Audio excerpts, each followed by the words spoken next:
우리 함께 사도신경으로 믿음을 고백하면서 신앙을 고백하면서 예배를 시작하겠습니다.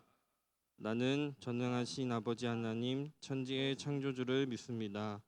나는 그의 유일하신 아들 우리 주 예수 그리스도를 믿습니다. 그는 성령으로 잉태되어 동정녀 마리아에게서 나시고 본디오 빌라도에게 고난을 받아 십자가에 못 박혀 죽으시고 장사된 지 사흘 만에 죽은 자 가운데서 다시 살아나셨으며 하늘에 오르시어 전능하신 아버지 하나님 우편에 앉아 계시다가 거기로부터 살아있는 자와 죽은 자를 심판하러 오십니다. 나는 성령을 믿으며 거룩한 공교회와 성도의 교제와 죄를 용서받는 것과 몸의 부활과 영생을 믿습니다. 아멘. 네, 우리 이제 함께 찬양하면서 예배를 시작할 텐데 이번 6월부터 이제 다음 주부터는 좀 여러분들하고 찬양을 좀 배우면 좋을 것 같다는 생각이 들었어요. 찬양을 우리가 잘 몰라서 또 못 부르는 게 있는 것 같아서 좀 반복해서 우리 좋은 찬양의 고백들을 함께 나누려고 합니다.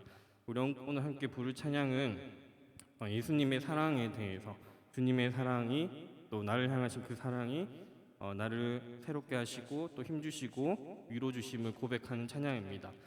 가사의 의미를 또 잘 생각하시면서 우리 하나님 앞에 내 믿음과 내 사랑을 함께 또 하나님 주시는 사랑을 찬양하면서 예배로 나아가겠습니다.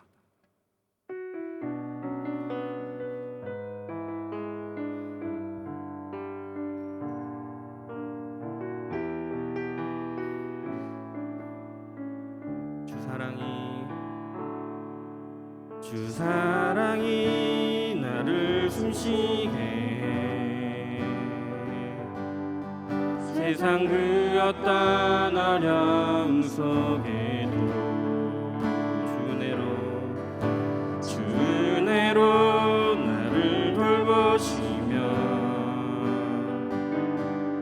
세상 끝날까지 지켜주시네. 한 번 더 주 사랑이 나를 숨쉬게 해 사랑이 나를 숨쉬게 해 세상 그 어떤 어려움 속에도 세상 그 어떤 어려움 속에도 주님이 돌보십니다. 주 은혜로 나를 돌보시며 세상 끝날까지 지켜주시네. 주님만이 내 아픔 아시며 주님만이 내 맘 어루만지네. 어느 누구도 나를 향하신 주님의 사랑을 끊을 수 없네.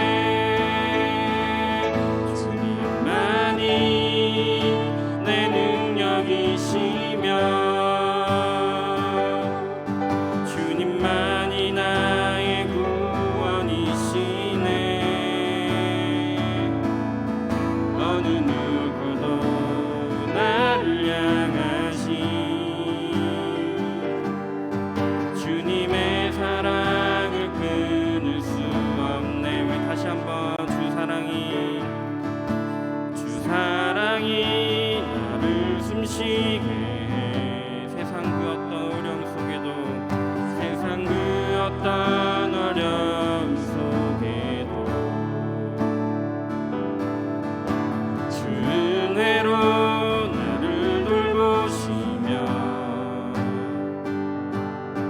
세상 끝날까지 지켜주시네. 2절 주 사랑이 나를 이끄시네. 사랑이 나를 이끄시네. 내가 갈 수 없는 그곳으로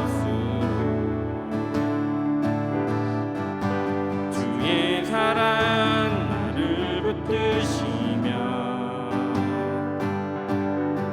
세상 끝날까지 인도하시네. 주님만이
한번 주 사랑이 나를 숨쉬게 해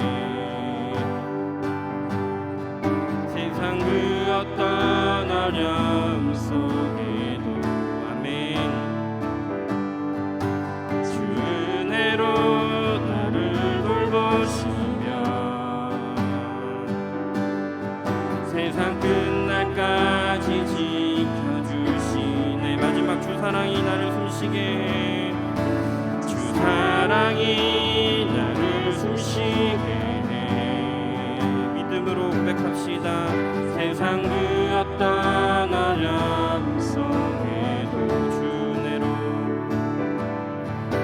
주 은혜로 나를 돌보시며 세상 끝날까지 지켜주시네 아멘 주님만이 내 아픔 아시며 주님만이 내 맘 어루만지네 나를 향하신 어느 누구도 나를 향하신 주님의 사랑을 끊을 수 없습니다 주님의 사랑은 끊을 수 없네 주님만이 내 능력이시며 주님만이 나의 구원이시네 어느 누구도 나를 향하신 주님의 사랑을 끊을 수 없네 주님만이 내 아픔 아시며 주님만이 내 아픔 아시며 주님만이 내 맘 어루만지네 어느 누구도 나를 향하신 주님의 사랑을 끊을 수 없네 주님이 내 능력이십니다 주님만이 내 능력이시며 주님만이 나의 구원이시네 어느 누구도 나를 향하신 주님의 사랑을 끊을 수 없네 아멘 시간 우리 김은정 선생님 나오셔서 우리 대표해서 기도하시겠습니다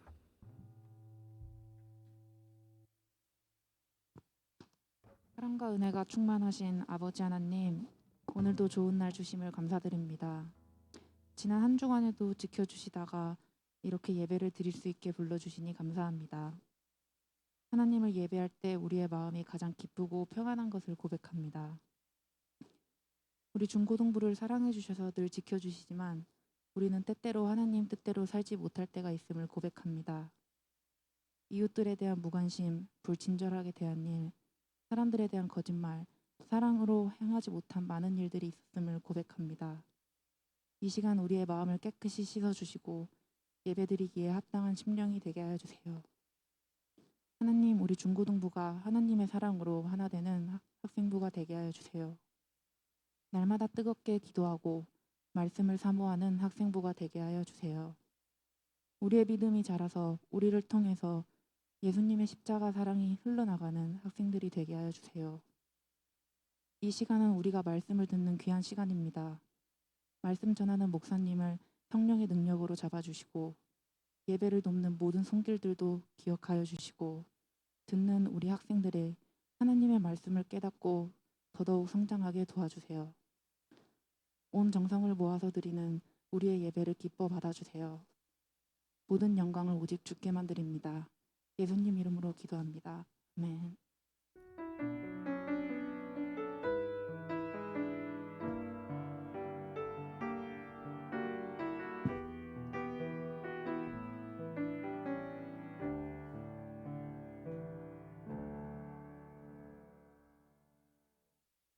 오늘 우리가 함께 살펴볼 하나님의 말씀은 출애굽기 20장 18절부터 21절까지의 말씀입니다.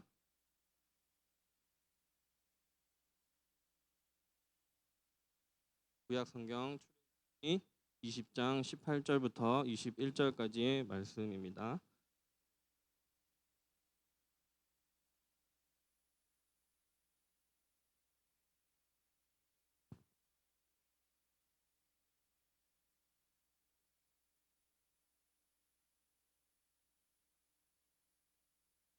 출애굽기 20장 18절부터 21절까지의 말씀을 함께 읽어보도록 하겠습니다. 시작. 뭇 백성이 우레와 번개와 나팔 소리와 산의 연기를 본지라. 그들이 볼 때에 떨며 멀리 서서 모세에게 이르되 당신이 우리에게 말씀하소서 우리가 들으리이다. 하나님이 우리에게 말씀하시지 말게 하소서 우리가 죽을까 하나이다. 모세가 백성에게 이르되 두려워하지 말라. 하나님이 임하심은 너희를 시험하고 너희로 경외하여 범죄하지 않게 하려 하심이니라. 백성은 멀리 서 있고 모세는 하나님이 계신 흑암으로 가까이 가니라. 아멘. 네, 우리 지난주에는 하나님께서 이스라엘 백성들에게 십계명을 주시는 말씀을 살펴보았습니다. 10가지 이스라엘 백성들이 지켜야 할 말씀, 하나님께서 지켜주신 말씀하신 규칙을 살펴보았습니다. 하나님께서 이제 이스라엘 백성들을 자유롭게 해주시고 하나님의 백성으로 삼아 주시고 어떻게 살아야 하는지 십계명을 통해서 가르쳐 주십니다. 첫 번째 보면 우리 한번 그냥 정리하려는 삼아서 보면 첫 번째, 나 외에 다른 신을 내게 돌리지 말라. 다른 신을 섬기지 말라. 두 번째, 우상을 만들지 말라.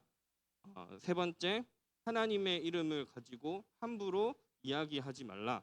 네 번째, 안식일을 거룩하게 지키라는 말인데 하나님을 예배하는 날을 잘 지키라라는 첫 번째부터 네 번째까지는 하나님 사랑에 관한 계명입니다. 그리고 다섯 번째부터 열 번째까지는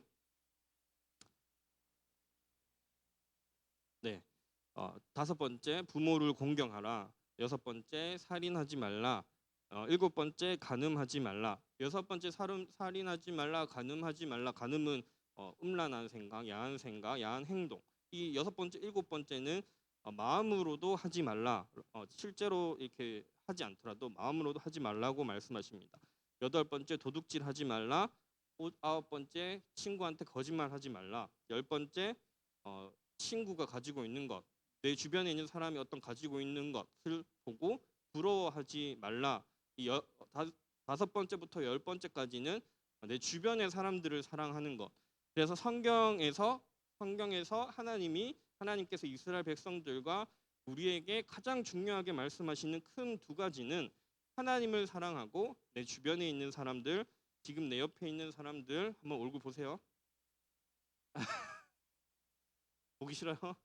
네. 사랑하라, 사랑하는 마음을 가지라, 또 사랑으로 실천하라 라는 것을 하나님께서 우리에게 말씀하십니다. 하나님께서 이 말씀을 통해서 우리에게도 이스라엘 백성들에게 이야기하셨다면 또 우리에게도 동일하게 말씀하시는 것은 하나님을 사랑하는 사람, 주변의 사람들을 사랑하는 사람으로 살아라고 말씀하십니다. 그래서 원래 우리 기독교인 하나님을 믿는 사람들은 사랑이 넘치는 자로 살아가야 하는 사람들입니다.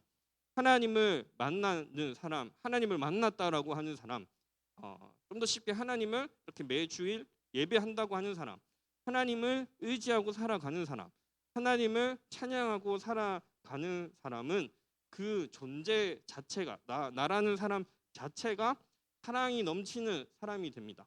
여러분 저를 보시면 어떤가요? 사랑스럽지 않으신가요? 아니요?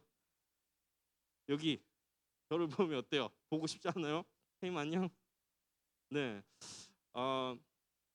여기서 말하는 사랑, 우리가 세상에서 말하는 어떤 육체적인 그런 사랑이 아니라 그냥 그 사람 자체가 정말 귀하게 보이는 사람들 있잖아요. 그 사람 존재 자체가 너무너무 예쁘고 귀엽고 사랑스러운 거 있잖아요.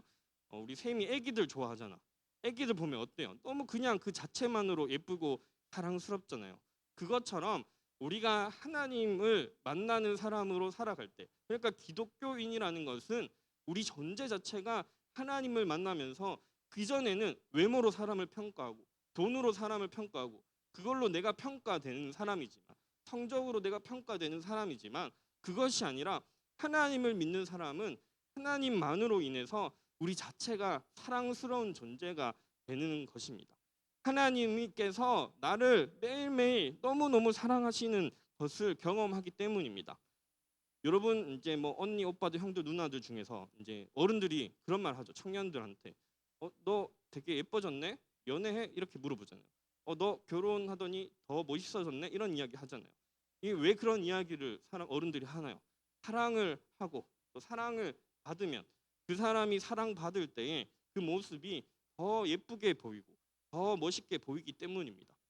그래서 우리가 하나님께 사랑을 받으면서 살아갈 때 우리가 찬양한 것처럼 주님의 사랑이 나를 향해서 매일매일 끊어지지 않는데, 그 사랑 안에서 우리가 살아갈 때 우리도 하나님 보시기에 너무 사랑스러운 사람이 되는 거고, 주변의 사람들이 보기에도 기독교인은 사실 사랑이 넘치는 사람이 되어야 합니다. 그래서 기독교를 사랑의 종교라고 이야기하는 것입니다. 그런데 우리 모든 사람에게는 관계, 우리 사람들 사이에는 어떤 경계선이 있습니다. 여러분들도 초등학교 때 해보신 적이 있을지 모르겠는데 요즘에는 다 1인 책상이죠. 2인 책상 잘 안 쓰죠. 예전에는 나 때는 전도사님 목사님이 어릴 때는 2인 책상을 많이 썼어요. 그러면 남자 여자 짝을 만들어 주는데 선 그어 놓고 여자 친구가, 여자 학생이 지가 더 많이 이렇게 큰 자리를 차지해 놓고 넘어오지 마 이렇게 이야기하는, 장난으로지만 그런 일들이 있었는데, 우리가 실제로 우리가 사람들하고 사이에 살아갈 때에 선을, 눈에 보이지 않는 어떤 선을 만들어 놓고 그 선을 기준으로 내가 사랑할 수 있는 사람, 내가 사랑할 수 없는 사람들을 만들어 놓는다라는 것입니다. 그래서 그 안에 있는 사람들은 내 사람, 그 밖에 있는 사람은 적, 이렇게 생각하는데, 이것은 나이가 들수록 심해진다고 합니다. 모두가 그런 건 아니고 보통 나이가 들수록 이 경계선이 심해진다고 합니다. 여러분 어린 애기들 보면 어때요? 동물 별로 안 무서워하죠. 곤충 별로 안 무서워합니다. 손에 막 쥐고 만집니다. 여러분 나이 때만 되면 어때요? 곤충 좋아하는 친구들도 있겠지만 벌레 튀어나오면 집에서 막 소리 지르고 막 엄마 아빠 찾아다니는 친구들이 대부분일 겁니다. 그런데 아기들은 보면 그런 거 무서워하지 않아요. 사람들도 애기들은 쉽게 친해집니다. 금방 친해집니다. 그래서 어른들이 초등학생들 아이들에게 뭘 가르치나요? 모르는 사람 만나면 함부로 따라가면 안 된다라고 그런 것을 가르치는 거죠. 왜냐하면 아이들은 그 경계선이 낮기 때문입니다. 누구든지 쉽게 받아들이기 때문입니다. 그런데 청소년기, 여러분처럼 청소년기를 지나고 우리 대학생 선생님들처럼 대학생 시절을 지나고 직장 생활을 하고 나이가 들수록 이 경계선, 호불호라고 합니다. 이 경계선이 학습 경험에 의해서 짙어지게 됩니다. 이로 인해서 우리 최근에 그냥 이 사회에 문제가 되는 게 아니라 모든 이런 것들 때문에 혐오 한 번씩 다 들어보셨죠? 혐오라는 현상이 생깁니다. 남자는 여자를, 여자는 남자를.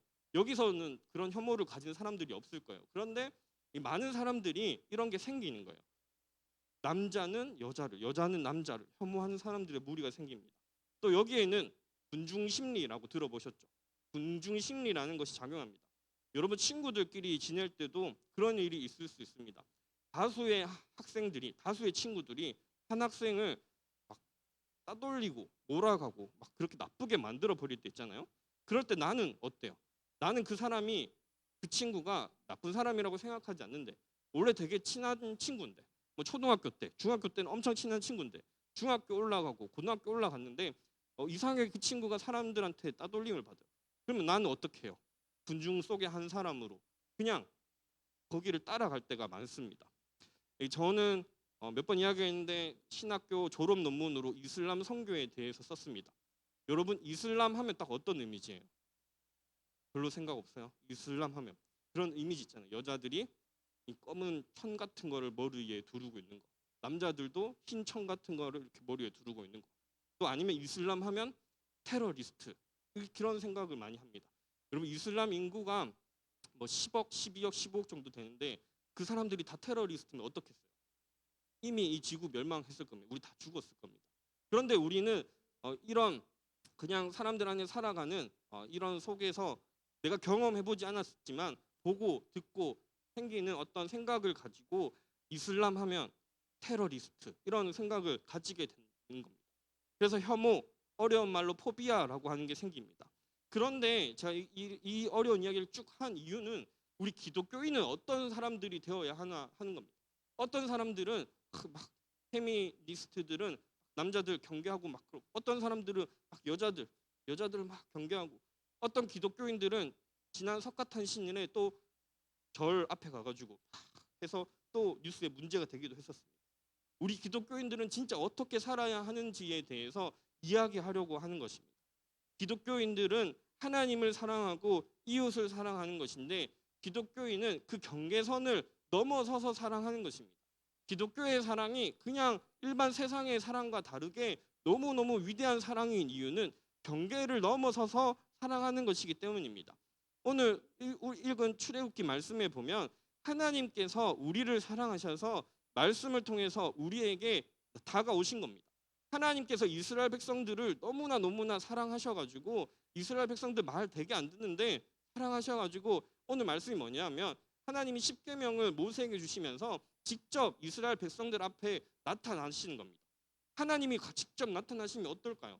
내가 그냥 막연하게 믿었는데, 그냥 막연하게 하나님을 찬양했는데, 부모님이 아브라함이 이삭이 조상이 부모님이 믿었으니까 그래서 신앙생활을 했었는데, 그런데 하나님이 우리 앞에 나타나면 어떨까요? 진짜 하나님이 살아계시는구나. 지금까지는 그냥 애매모호하게 뭐 잘 풀리면 하나님 도와주시고 잘 안 풀리면 하나님 없나 이렇게 살았었는데 이 이스라엘 백성들이 하나님을 직접 보게 되는 순간이 오늘 본문의 말씀입니다. 그런데 하나님의 입장에서는 원래 우리는 하나님이 보시기에 우리 찬양할 때는 하나님이 우리를 너무나 사랑해서 그 사랑이 끊어지지 않을 거라고 이야기했는데 원래 하나님이 보시기에 우리 인간은 혐오스러운 존재입니다. 하나님이 보시기에 원래 나는요, 여러분 한 사람은 원래 하나님이 보시기에는 엄청 혐오스러운 존재입니다. 여러분 아담과 하와 다들 아시죠? 아담과 하와 하나님 배신하는 사람들, 하나님 말 안 들은 사람이죠. 하나님이 그 선악과 열매 먹지 말라 했는데 배신하고 이제 사탄의 유혹에 속아 넘어간 사람들이죠. 여러분 이집트를 탈출한 이스라엘 백성들도요 매일 하나님을 경험했어요. 출애굽기 이야기하면서 계속 이야기했죠. 하나님이 낮에는 덥지 않도록 지켜주시고 밤에는 춥지 않도록 지켜주시고 배고프다고 하면 먹을 거 주시고 목마르다고 하면 물을 주시고 입을 옷이 다 헤어지고 사막을 지나가면 어때요? 신발이 금방 상할 수 있잖아요. 그런데 하나님께서 신발도 안 상하게 지켜주시고 환경에 다 나와 있는 하나님께서 지켜주신 이야기들이 있습니다. 그런데 우리가 그러면 어떨까요? 우리가 매일매일 하나님께서 나 오늘 예배 마치고 뭐 먹고 싶어요. 뭐 먹고 싶은데 이렇게 생각했는데 하나님 갑자기 그걸 딱 내 눈앞에 주신다면, 엄마가 갑자기 그 먹으러 가자 이렇게 이야기한다면, 선생님이 오늘 오랜만에 교회 여기 왔는데 우리 교회 근처에 맛집 가자 이렇게 이야기한다면, 나 그냥 생각으로만 했었는데 하나님이 내 삶을 매일매일 그렇게 인도해 주신다면 얼마나 좋을까요? 그런데 이스라엘 백성들은 그렇게 매일매일 하나님을 경험하면서도 동시에 하나님을 원망하고 불평불만하고 이집트로 돌아가고 싶다고 그렇게 이야기했습니다. 여러분 우리는 또 어떻습니까? 우리는 기독교인이죠. 여러분 종교 조사하면 어떻게 체크해요? 기독교에다가 체크하지 않습니까? 학교에서 요즘에도 그런 거 조사하나요? 뭐 종교 불교인 사람 손 들어봐 뭐 이렇게 조사하나요? 이렇게 조사할 때 우리는 기독교인이라고 체크합니다. 그런데 여러분 우리는 말로는 기독교인이라고 이야기하는데 얼마나 하나님을 진심으로 믿습니까? 이스라엘 백성들처럼 그저 아브라함이 하나님을 믿었기 때문에, 부모님을 하나님을 믿었기 때문에 나도 그냥 부모님 따라서 하나님을 믿는 그냥 한 사람이 아닙니까? 우리는 얼마나 하나님 사랑하기를 힘쓰고 감사하고 또 이 하나님의 말씀을 진짜 살아계신 하나님, 그 하나님께서 우리에게 주시는 말씀이라고 믿습니까? 아니면 반대로 아담과 하와처럼 이스라엘 백성들처럼 하나님의 은혜를, 하나님의 돌보심을, 하나님의 살아계심을 하나님께서는 우리의 눈에 보이지는 않으시지만 지금도 우리를 사랑하시고 지켜주시는데 끊임없이 죄를 짓고 누군가를 미워하고 혐오하고 차별하고 하나님 사랑하지 않는 채로 말씀과 반대되는 사람으로 살아갑니다. 선생님들에게도 감히 물어본다면 선생님들은 정말 이 하나님의 말씀이 살아계신 하나님의 말씀이라고 믿고 때로는 내가 아골 골짜기 진짜 힘들고 어려운 시간을 보낼지라도 하나님께서 나를 지켜주시기 때문에 그 순간조차도 내가 서 있는 곳이 하나님의 나라라고 찬양할 수 있습니까? 하나님께서 정말로 나를 무한한 사랑으로 너무너무 사랑하셔가지고 우리가 아기 볼 때 너무 예뻐서 참지 못하는 것처럼 우리가 귀여운 강아지 볼 때 너무너무 예뻐서 달려가서 안고 싶은 것처럼 때로는 아기 안으려고 할 때 어때요? 아기들 막 이렇게 막 울기도 하죠. 나는 좋아서 가는데 강아지도 어때요? 나는 좋아서 가는데 막 깨물고 그런 강아지도 있잖아요. 그런데도 우리는 어때요? 좋죠. 안아보고 싶죠. 사랑하고 싶죠. 하나님이 우리를 그렇게 무한하게 사랑해 주시는데 나는 정말 그 사랑을 신뢰하면서 내 주변의 상황이 어떤 걸 떠나서 뭐 우리 학생들이 예를 들어서 전화를 안 받는 걸 떠나서 우리 학생들이 나는 관심을 썼는데 나한테 연락을 잘 안 하는 걸 떠나서 또 뭐 주변의 상황이 어때요? 직장 일들, 가정의 일들, 나의 생각으로는 잘 안 풀리는 일들이 일어날 때 여러분 우리 학생들은 어떻습니까? 여러분 학생들은 시험을 칠 때 공부 진짜 열심히 했는데 뭐 예전에는 뭐 종종 게임도 하기도 하고 공부 엄마 앞에서 공부하는 척하면서 뒤에는 방문 잠그고 놀기도 하고 낮잠도 자고 그랬었는데 이번엔 진짜 열심히 해야지 정말 열심히 했는데 그런데도 시험 성적이 안 나올 때 그럴 때 어떻습니까? 우리는 하나님께서 진짜로 살아계시고 내 삶을 너무나 너무나 사랑하시고 관심을 가지시고 지켜보시고 돌보심을 진짜 믿는 믿음의 사람으로 살아가고 있는지 말씀을 통해서 우리는 살펴볼 수 있어야 합니다. 구약 성경 중에 이사야라는 부분이 있습니다. 그 이사야에 보면 하나님께서 우리를 너무나 사랑하셔서 얼마나 사랑하시는지 비유로 말씀하시는데 하나님께서 우리 각 사람을 잊지 않고 사랑하기 위해 우리의 이름을 하나님의 손바닥에다가 새겨놓고 보신다라고 말씀하십니다. 우리가 진짜 너무 중요한데 적을 게 없어요. 내가 꼭 까먹지만 않아야 하는 거예요. 근데 종이는 없고 펜은 있어요. 그럼 어때요? 손바닥에 적잖아요. 이거 잊어버리면 안 돼. 이거 내일 시험 문제에 나오는 거래. 아니면 이거 뭐 누구 내가 좋아하는 친구의 짝사랑하는 남자의 아이의 여자아이의 전화번호래. 그러면 뭐 카카오톡 아이디래. 그러면 적어놓고 이거 뭐 누구 내가 좋아하는 아이돌 가수의 공연 날짜래. 뭐 생일 날짜래. 이러면 저기 종이 없으면 어떡해요? 손바닥에 적어놓고 기억하려고 하잖아요. 하나님께서 그만큼 우리를 너무나 너무나 사랑하신다라는 것을 강조하기 위해서 이사야서에서는 하나님께서 우리의 이름을 손바닥에 새겨놓고 매일매일 지켜보신다라고 말씀하십니다. 다시 오늘 성경 본문을 보면요. 19절 말씀에 보면 이런 말씀이 있습니다. 지금 앞에는 18절인데 19절 말씀에 보면 우리 성경책이나 주보 보시고 19절 말씀을 한번 다시 읽어보도록 하겠습니다. 20장 19절 시작. 모세에게 이르되 당신이 우리가 들으리이다. 하나님이 우리에게 말씀하시지 말게 하소서. 우리가 죽을까 하나이다. 자, 여러분 문제 19절 말씀은 누가 한 말일까요? 네, 이스라엘 백성들이 한 말입니다. 이스라엘 백성들이 모세 지도자에게 한 말입니다. 하나님이 찾아오셨어요. 하나님이 이제 시내산이라고 하는 곳에 찾아오셔서 이렇게 하나님이 이스라엘 백성들 앞에 나타나셨어요. 그럼 막 좋아해야 할 것 같잖아요. 그런데 이 이스라엘 백성들이 지도자인 모세한테 뭐라고 이야기하냐면 하나님 우리한테 말씀하지 못하게 해주세요라고 이야기합니다. 하나님이 우리에게 아무 말 하지 못하게 해주세요라고 이야기합니다. 우리가 죽을 것 같습니다라고 이야기합니다. 하나님께서 이스라엘 백성들을 친히 찾아가셨는데 이스라엘 백성들의 반응은 죽을 것 같은 두려움을 느낍니다. 여러분 그러면 우리가 하나님을 만나야 될까요? 말아야 될까요? 하나님을 만나면 죽을 것 같은 두려움을 느낀대요. 만나야 될까요? 말아야 될까요? 이스라엘 백성들은 하나님이 찾아오시니까 하나님이 임하시니까 두려움을 느낍니다. 18절 말씀을 보면 제 앞에 있잖아요. 18절 말씀을 보면 뭐라고 하나님을 어떻게 묘사하고 있나요? 우레와 번개와 나팔 소리와 연기 이렇게 묘사합니다.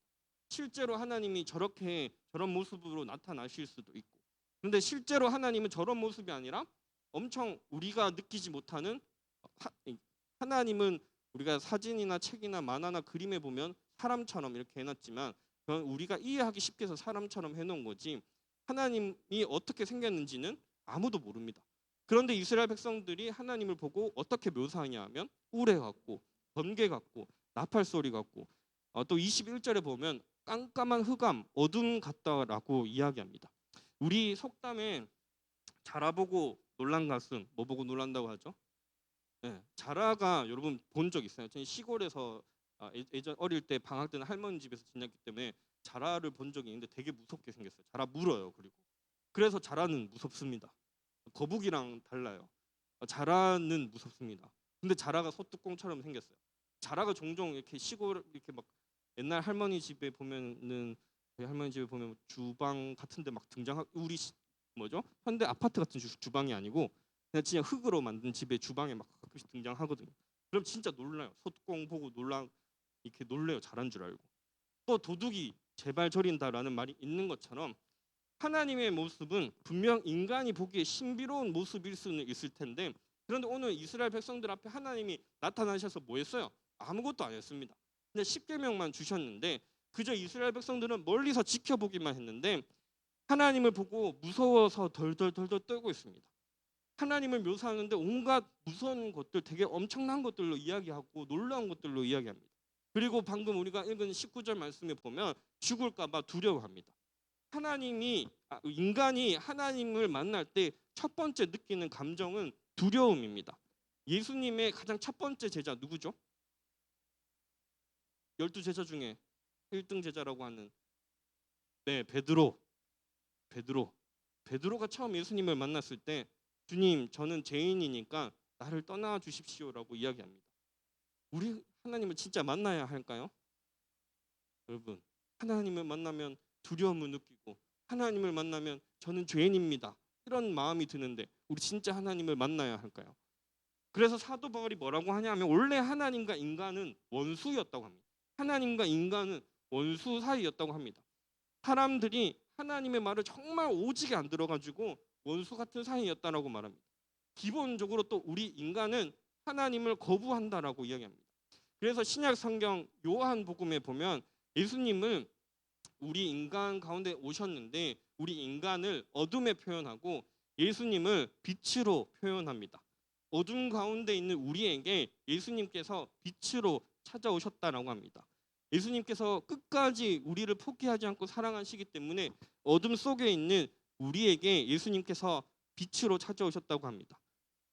여러분 예수님이 다른 누군가를 위해서가 아니라 나를 만나기 위해서 나 자신을 만나기 위해서 이 땅에 오셨음을 우리는 알아야 하고 믿어야 합니다. 예수님이 2000년 전에 이 땅에 오신 것이 2000년 전에 오셨지만 나는 보지도 못했지만 이스라엘에 오셨지만 예수님이 2000년 전에 이 땅에 오신 것이 나를 만나기 위해 오신 것을 알아야 합니다. 예수님께서 우리의 존재를 너무나 사랑이 차고 넘치는 존재임을 알게 하기 위해 이 땅에 오셨음을 우리는 알아야 합니다. 처음 예수님을 만날 때 감정은 두려움입니다. 이스라엘 백성들이 하나님을 만났을 때 왜 두려웠을까요? 자기들 알거든요. 뭘 잘못했는지. 하나님이 날마다 은혜를 베풀어 주시고 모세가 두려워하지 말라. 하나님 진짜 살아계십니다. 아브라함이 이삭이 야곱이 조상들이 하나님을 경험한 이야기를 맨날 들려줬는데도 자기들은 안 믿었거든요. 그래서 어때요? 하나님 봤을 때 어떨까요? 찔리는 거죠. 내가 무엇인가 잘못했는데 부모님께 들킬 상황이면 생기면 어때요? 두려운 마음이 듭니다. 들키면 안 되는데 때로는 거짓말도 합니다. 내가 무언가 거짓말을 했는데 부모님이 눈치채시면 어때요? 그때부터 막 쫄리죠. 어떻게 도망쳐야 되지? 어떻게 피해가야 되지? 그때 막 기도하죠. 하나님 지혜를 주십시오. 하나님 엄마 화 안 내게 도와주십시오. 막 그때 그렇게 기도하죠. 부모님이 눈치채시면 혼나지 않을까 걱정이 생깁니다. 마찬가지로 하나님 처음 만날 때는요. 우리 마음에 두려움이 생깁니다. 왜냐하면 우리가 정말 하나님 사랑하지 않았던 모습들이 보이기 때문입니다. 우리가 하나님 처음 만날 때 우리의 마음에는 나는 하나님 앞에 진짜 하나님을 안 믿고 살았구나. 아, 내가 그냥 형식적으로 예배 드렸구나. 교회에서 내가 10년, 15년, 우리 선생님들은 30년, 40년, 50년을 다녔는데 매주 말씀을 듣고 있는데 내가 말로는 하나님 믿는 사람이라고 내 믿음이 지금까지 지켜왔다고 이야기하지만 진짜 하나님 앞에 섰을 때 그 믿음의 모습이 산산조각 나는 걸 보기 때문입니다. 매일매일 의심하며 살고 매일매일 시기하면서 살고 두려워하기도 하고 하나님 살아계신지 의심하기도 하고 사랑하라고 하셨는데 사랑보다는 내 분노의 감정이 앞서기도 하고 사랑하의 말보다는 그냥 내 머릿속에 즉흥적으로 나오는 말들이 앞서기도 하기 때문입니다. 거짓으로 신앙생활했던 우리의 모습이 빛이신 예수님이 찾아오면 다 드러나기 때문입니다. 어두운 곳에서 있을 때 아침에 늦잠을 자고 있는데 갑자기 빛을 비추면 어때요? 갑자기 동생이 찾아와가지고 동생이 와가지고 일어나 이러면서 눈에다가 후레쉬 켜가지고 비추면 어때요? 짜증 나죠. 때릴 수도 있죠. 네, 열받죠. 네. 그런데 엄마가 찾아와서 뭐 동생이 찾아와서 이제 일어나야 할 시간이야 학교 가야 돼라고 하는데 짜증 난다고 해서 그냥 계속 누워 있으면 어떻게 돼요? 더 안 좋은 일들이 일어납니다. 우리는 빛 가운데로 나아가야 합니다. 처음 예수님의 사랑이 나한테 찾아올 때는 거부감이 들 수도 있고 또 내 모습 때문에 두려움이 들 수도 있습니다. 그런데 일어나라고 빛을 비추는 것처럼 주님이 우리에게 정신 차리라고 말씀하시는 겁니다. 내가 진짜로 너를 사랑하고 진짜로 이 세상을 하나님의 나라로 만드시길 원하고 전쟁도 있고 혐오도 있고 아픔도 있고 상처도 많은데 하나님께서 원하시는 거는 나를 부르시고 나를 택하시고 너를 택해 가지고 이 세상을 하나님의 아름다운 세상으로 만들기 원하신다라고 이야기하시는 겁니다. 본문 20절 말씀을 보면요. 모세가 백성에게 이르되 이제 백성 이스라엘 백성들이 막 모세한테 말했어요. 하나님 말씀하면 우리 죽을 것 같으니까 말씀하지 말게 해주세요라고 이야기합니다. 그런데 20절에 보면 이제 모세가 대답합니다. 백성들에게 두려워하지 말라. 하나님이 우리에게 말씀 이렇게 임하시는 것은 하나님이 우리에게 찾아오시는 것은 너희로 너희를 시험하고 경외하여 범죄하지 않게 하려 하심이니라고 말씀합니다. 여기서 잘 보아야 하는 단어는 경외라는 단어입니다. 경외하는 것. 경외라는 단어는 그냥 그 말 그대로는 두려움이라는 말입니다. 그런데 무서워서 두려워하는 게 경외가 아니라 경외는 엄청 큰 존재에 대해서 존경하고 사랑해서 그 삶을 따라가고 싶어 하는 것을 말합니다. 제가 요즘 유퀴즈를 제일 좋아하는 프로그램으로 종종 보는데 BTS 특집을 보니까 BTS 팬들이요 완전 너무 똑같이 BTS 랑 같은 춤을 추더라고요. 멤버 바꿔놔도 모를 정도로 너무너무 좋아하니까 너무너무 또 존경하기도 하니까 그 대단하잖아요. 전 세계에서 가장 유명한 가수가 되는 게. 그래서 막 따라하죠. 막 따라하는 것처럼 우리도 세상에서 그런 사람을 개인적으로 만날 수 있죠. 연예인이 될 수도 있고 위인전에 나오는 훌륭한 사람일 수도 있고 부모님일 수도 있고 선생님일 수도 있습니다. 경외한다는 말은 그 사람이 너무 크게 멋있게 느껴지는 존재라서 존경하고 사랑하고 그 사람의 삶을 따라서 닮아서 살아가기를 원하는 것을 말합니다. 하나님께서 말씀을 통해서 우리에게 보여주십니다. 자신. 이것을 어려운 말로 두 글자 계시라고 한다고 했습니다. 하나님께서 우리에게 자신을 보여주는 것을 어려운 말로 계시라고 하고 있습니다. 성경 제일 마지막 뭐죠? 요한 계시록. 요한 계시할 때 그 계시. 요한이라는 예수님의 제자가 하나님의 말씀을 듣고 쓴 게 요한 계시록입니다. 하나님께서 우리에게 말씀하시는 것은 우리도 하나님처럼 사랑하는 존재, 하나님을 경외하기 때문에 그 하나님의 사랑을 닮아가는 존재, 경계선 안에 있는 사람들만 사랑하는 것이 아니라 하나님께서 원수되는 우리를 위해서 그 경계선을 넘어서 친히 하늘에 계신 하나님이 인간 예수가 되어서 이 땅에 오셔가지고 우리를 사랑하신다고 이야기하시고 십자가에 죽기까지. 세상에서 제일 큰 사랑이 목숨 거는 사랑 아니겠어요? 이해되지 않는 사랑이죠. 왜 목숨까지 걸고 사랑해야 되는지. 근데 그만큼 예수님이 우리를 사랑하셔가지고 이 땅에 찾아오신 것처럼 기독교의 사랑은 경계선 안에 있는 사람들만 사랑하는 것이 아니라 세상 그 경계선 밖에 있는 사람들까지도 사랑할 수 있는 마음을 가지는 것입니다. 내 경계선 안에 있는 사람들만 사랑하는 것은 세상의 모든 사람들이 할 수 있는 거죠.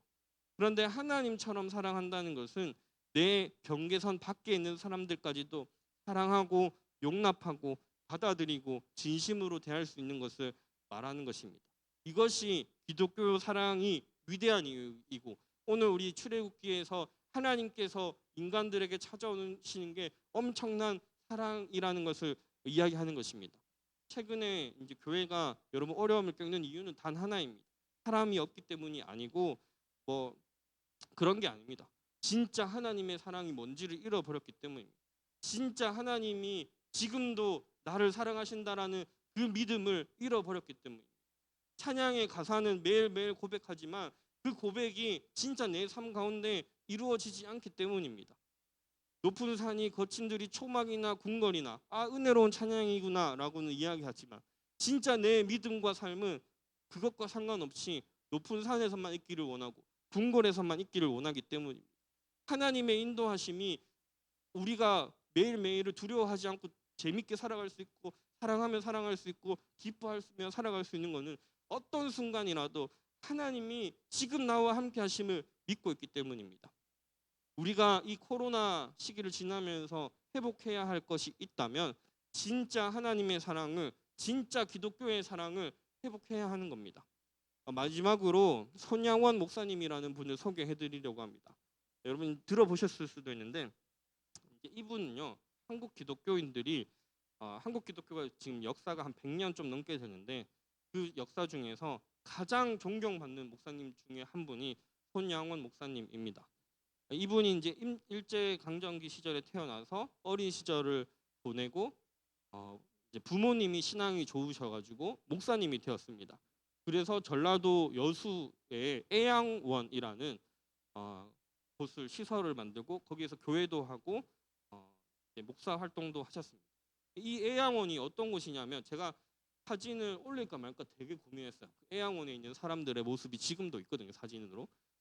근데 차마 이제 아직 여러분들이 청소년이기 때문에 못 올리겠더라고. 너무 끔찍해가지고.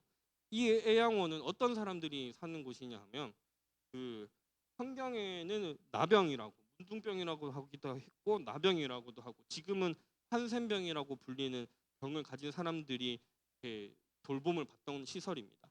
일제 강점기 시절에 이 병을 가진 사람이 우리나라에 엄청 많았대요. 그런데 이 병이 어떤 병이냐면 우리 신체에 신경이라는 게 있잖아요. 그래서 만지면 만지는 게 느껴지죠. 누가 내 옆에 오면 따뜻한 게 느껴지죠. 날씨가 더워지면 더운 게 느껴지고 땀이 흐르면 땀이 흐르는 게 느껴집니다.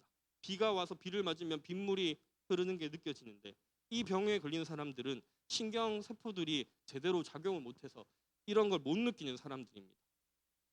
그래서 피부에 우리 이렇게 하다가 종이에도 벨 수 있잖아요. 종이에도 벨 수 있죠.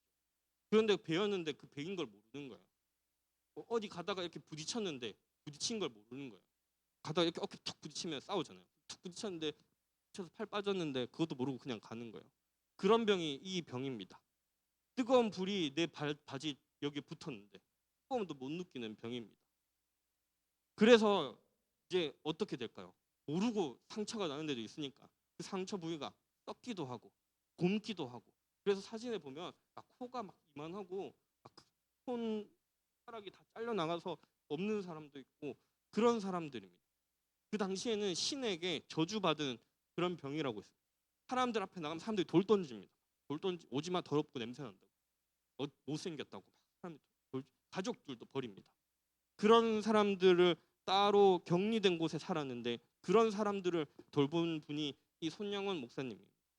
또 그 당시 이제 일제 강점기가 끝나고 우리나라 어때요? 이제 막 그때 공산당이랑 우리나라랑 막 싸울 때죠. 남한에도 공산당인 사람들이 있었습니다. 우리나라에도 한국에도. 그래서 이 공산당원인 사람들이 잡아 죽였던 사람들이 누구냐 하면 교회 다니는 사람들. 공산당에서는 종교가 허용이 되지 않기 때문에 목사님들 막 잡아서 죽였어요. 그래서 공산당 활동을 하던 한 청년이 지금 사진에 보면 밑에가 그 그 손양화 목사님의 장남 차남입니다. 공산당 활동하던 사람이 이 장남과 차남, 첫째 아들, 둘째 아들을 죽였습니다. 잃게 됩니다. 그래서 이 공산당원이 나중에 잡혀가지고 사형이라, 이제 사람을 죽였으니까 당연히 죽어야 되잖아요. 사형에 처하게 됩니다. 그래서 재판이 이제 이루어지려고 하는데, 판결이 이제 나서 이렇게 하려고 하는데, 이 손양호 목사님이 판사에게 탄원서를 씁니다. 이 사람을 죽이지 말아달라. 이 사람을 용서해달라. 그리고 이 살인한 공산당원을 자기 양자로 삼습니다. 자기 아들로 삼아서 지금 이제 그 두 아들 위에 있는 사진이 뭐냐 하면 손양호 목사님 장례식입니다. 손양호 목사님 장례식 앞에가 시신이고요. 뒤에 지금 흰 모자를 쓰고 있는 사람이 그 두 아들을 죽인 양자로 된 그 사람이, 얘는 상주가 뭔지 아시죠, 여러분? 뭔지 아세요? 장례식에서 그 가장 뭐라고 해야 되죠? 갑자기 단어가 생각. 맏아들이라고 해야 될까요? 이제 장례식을 주관하는 보호자가 되는 그 상주의 역할을 하게 됩니다. 많은 사람들이 이 목사님을 존경합니다. 되게 진짜 여러분 저도 못 따라갈 것 같아요. 어떻게 저렇게 살 수 있어요? 아픈 병자들을 돌보는 것도 힘든데 사랑하는 내 자녀를 죽인 사람을 용서하고 양자로 받아들인다는 거. 이 목사님을 많은 사람들이 존경하는 이유는 이 목사님은 신사 참배라는 것도 반대했거든요. 아픈 병자들도 돌보고 아들을 죽인 원수도 사랑하는 이유도 있지만 무엇보다 이 목사님의 모습 속에서 진짜 기독교의 사랑이 보이기 때문에 많은 사람들이 존경하는 것입니다. 말씀을 마무리하려고 합니다. 우리가 손양호 목사님처럼 뭐 이렇게 위대한 삶을 살아가면 정말 대단하겠죠. 그런데 그렇게 살아갈 수는 당연히 힘들 것입니다. 그런데 우리가 하나님을 만나는 삶을 살아간다라는 것, 우리가 하나님을 예배하는 사람으로 산다는 것, 우리가 기독교인인 것, 내가 교회 다니는 사람인 것, 그냥 오고 가는 사람이 아니라 내가 진짜 하나님의 사랑을 만나고 경험하는 사람이라면 하나님께서 나를 너무나 사랑하는 것을 먼저 깨달았기 때문에, 우리 아까 이야기했던 애기들 귀여워서 안으려고 하지만 울고 떼쓰고 막 그럴 때 있잖아요. 그렇게 나도 하나님께서 나를 안아주려고 하시고 사랑해 주시려고 하고 베풀어 주실 때 나는 떼쓰고 울고 불고 그럴 때 있지만, 그럼에도 불구하고 예수님께서 끝까지 나를 사랑하시기 때문에 이 땅에 친히 찾아오시고 목숨 바쳐 사랑하시기 때문에 그 사랑을 닮아가는 것입니다. 하나님의 사랑을 우리가 아는 것은, 하나님께서 우리를 찾아오시는 것은 하나님께서 먼저 나를 바꾸시기 위해서입니다. 내 안에 두려움도 있고 내 안에 미움도 있습니다. 내 안에 누군가에게 말할 수 없는 상처도 있습니다. 내 안에 혐오도 있고 많은 어두운 부분들이 있습니다. 그런데 빛이신 예수님, 정말 사랑의 전부라고 말씀할 수 있는 그 예수님의 사랑으로 나의 존재를 채우고 내 존재가 사랑이 넘치는 존재로 바꾸시기 위해서 예수님께서 이 땅에 오셨고 하나님께서 지금도 우리를 찾아오십니다. 그리고 여러분을 하나님께서 찾아오시고 만나시는 것은 이제 그 무한한 사랑을 닮아가는 것입니다. 이것이 기독교인이라면 평생을 살아야 할 삶의 목표입니다. 내가 공부하는 이유, 내가 직업을 찾는 이유, 내가 꿈을 찾는 이유는 그저 어떤 생애 주기 태어나서 부모님 돌봄받고 공부하고 취업하고 아니면 돈 벌어 가지고 내 먹고 싶은 거 먹고, 그거 다 필요한 거죠. 근데 그것만을 위해서 살아가는 것이 아니라 우리 그리스도인의 목표는 하나님의 사랑을 전하고 나누고 살아가는 것입니다. 그래서 진짜 하나님을 만나는 사람, 하나님을 진짜로 믿는 사람은 어떤 상황 가운데에도 두려움이 없습니다. 미움도 없습니다. 때로는 두려운 상황이 찾아옵니다. 당연히 때로는 미워할 만한 사람이 찾아옵니다. 그런데 하나님이 지금도 그 순간에도 나와 함께 하심을 믿고 있기 때문에 하나님의 사랑으로 모든 것을 이겨냅니다. 그리고 더 나아가서 그 사랑의 영향력을 내 주변에 조금씩 미치기 시작합니다. 이것이 기독교가 이야기하는 진정한 사랑의 모습입니다. 그런데 하나님을 대충 믿는 사람, 적당히 믿는 사람은 결국 형식적으로 교회를 다니게 되거나 하나님 없네 라고 말하게 됩니다. 하나님의 무한한 사랑의 힘이 지금도 우리에게 쏟아져 내리고 있는데 자기 힘으로 그냥 버티다가 두려워하기도 하고 미워하기도 하고 원망하기도 합니다. 사랑하는 우리 중고등부 여러분, 매일매일은 하나님과 동행하는 삶을 살아가십시오. 하나님을 생각하고 의지하고 찬양하고 만나는 삶을 살아가십시오. 하나님을 만나는 법은 뭐 성경을 읽을 수도 있고 또 생각으로 할 수도 있고, 기도는 눈 감고 앉아서만 하는 것이 아니라 걸어가면서 할 수도 있고 버스를 기다리면서도 할 수 있습니다. 나를 향하신 그 크신 하나님의 사랑의 힘을 깨닫고 그 사랑의 힘으로 하루하루를 날마다 이기며 살아가는 저와 여러분들이 되기를 바랍니다. 기도하겠습니다. 하나님, 우리의 믿음이 참 부족할 때가 많습니다. 우리의 믿음이 또 참 흔들릴 때도 많습니다. 하나님, 또 우리의 눈에 보기에 세상에 좋은 것들, 또 내가 원하는 것들, 바라는 것들이 참 너무나 많습니다. 우리는 참 바쁘게 돌아가는 그런 시대를 살아갑니다. 그래서 우리는 하나님을 잘 느끼지 못할 때도 있고, 또 우리의 믿음이 흔들릴 때도 있고 의심할 때도 있습니다. 그런데 우리가 매일매일 하나님과 동행하는 삶을 살아가기를 원합니다. 하나님께서는 변함없이 세상 처음부터 지금까지 나를 향한, 우리 각 사람을 향한 사랑과 계획을 가지고 계시며, 우리가 두려워 떨 때나 우리가 하나님을 의심할 때나 무서워할 때나 기뻐할 때나 그 모든 감정과 상관없이 하나님께서는 우리를 지켜주시고 인도해 주시고 사랑해 주시는 분입니다. 이제 우리가 믿음의 결단으로 하나님 사랑을 의지하면서 살아가기를 원합니다. 우리 사랑하는 중고등부 선생님들, 학생들, 이번 주도 한 주간 살아가면서 직장에서, 학교에서 많은 사람들을 만나면서 살아갈 텐데, 우리가 세상 사람들 따라 살아가는 것이 아니라, 두려워하는 것이 아니라 하나님 주시는 사랑의 힘으로, 그 넘치는 사랑의 힘으로 하나님의 사랑을 나누면서 살아갈 수 있도록 주님 도와주시옵소서. 하나님께 우리의 모든 또 삶의 필요들, 또 삶의 모든 하나님께서 채워주실 것을 믿사오며, 주님, 우리 사랑하는 중고등부 학생들, 선생님들 이번 한 주간도 하나님께서 지켜주시고 인도하여 주시옵소서. 예수님의 이름으로 기도드립니다. 아멘. 우리 함께 봉헌하십니다.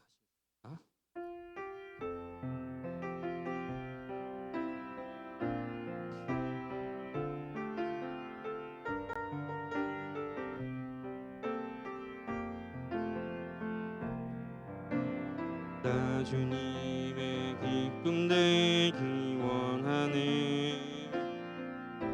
내 마음을 새롭게 하소서.